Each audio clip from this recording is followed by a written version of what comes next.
আসসালামু আলাইকুম রহমতুল্লাহি ওবরাকাতু।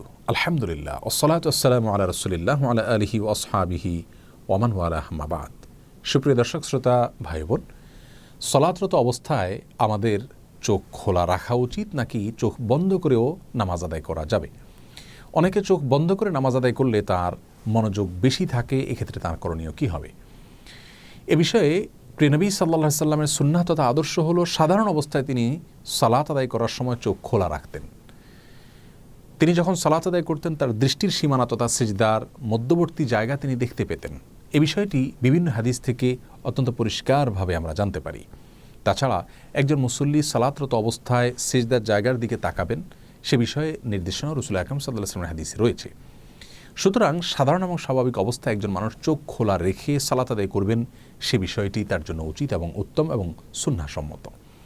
তবে যদি কেউ সালাতরত অবস্থায় তার দৃষ্টির সীমানায় এমন কোনো কিছু দেখতে পান বা এমন কিছু পড়ে তার দৃষ্টির সীমানায় যেই বিষয়টি দেখা তার জন্য গুনাহের, তাহলে অবশ্যই তিনি চোখ বন্ধ করে সালাত আদায় করবেন। আর যদি যৌক্তিক কোনো কারণে তার চোখ বন্ধ করে সালাত আদায় করতে হয়, যেমন স্বাস্থ্যগত কারণে ইত্যাদি, তাহলে অবশ্যই তিনি সালাত আদায় করতে পারবেন চোখ বন্ধ করে। আর নিছক মনোযোগ ধরে রাখার জন্য তিনি চোখ বন্ধ করে সালাত আদায় করলে সেটি তার জন্য জায়েজ হবে কিনা, সে বিষয়ে ফোকাহে কেরাম এবং আইম্মা এজামের দুটি মত রয়েছে। অনেক ফকিহ এবং ইমামগণ চোখ বন্ধ করে সাধারণ অবস্থায় সালাত আদায় করাকে মাকরুহ বলেছেন, অনেকে অনুমতি দিয়েছেন। যারা মাকরুহ বলেছেন তাদের যুক্তি হলো, প্রথমত রাসূল করিম সাল্লাল্লাহু আলাইহি সাল্লাম চোখ খোলা রেখে সালাত আদায় করতেন এবং মুসল্লিকে সিজদার দিকে তাকিয়ে সালাত আদায় করতে বলেছেন, বিধায় চোখ বন্ধ করে সালাত আদায় করাটা এই সুন্নাহ এবং হাদিসের পরিপন্থী। আর দ্বিতীয়ত কোনো কোনো বর্ণনা দ্বারা জানা যায় যে ইয়াহুদিরা চোখ বন্ধ করে ইবাদত করতে, সালাত আদায় করতে, বিধায় তাদের সঙ্গে যেন মিল না থাকে বা বৈপরীত্য থাকে, আমাদের ইবাদতের যেন স্বাতন্ত্র্য থাকে, সেজন্য আমাদের চোখ খোলা রেখে সালাত আদায় করা উচিত, চোখ বন্ধ করে সালাত আদায় করা মাকরুহ। আর যে সমস্ত ইমামগণ ফোকাহায়ে কেরাম মনোযোগ ধরে রাখার জন্য চোখ বন্ধ করে সালাত আদায় করাকে জায়েজ বলেছেন, তাদের যুক্তি হলো যে সালাতের মধ্যে মনোযোগের বিষয়টি অনেক বেশি গুরুত্বপূর্ণ।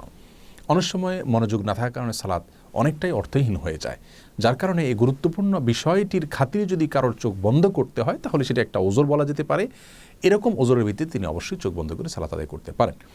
পুরো বিষয়কে সামনে রাখলে আমাদের কাছে যে বিষয়টি পরিষ্কার হয় তা হলো, সাধারণ এবং স্বাভাবিক অবস্থায় একজন মানুষের চেষ্টা করা উচিত চোখ খোলা রেখে সালাতের মধ্যে মনোযোগ ধরে রাখার।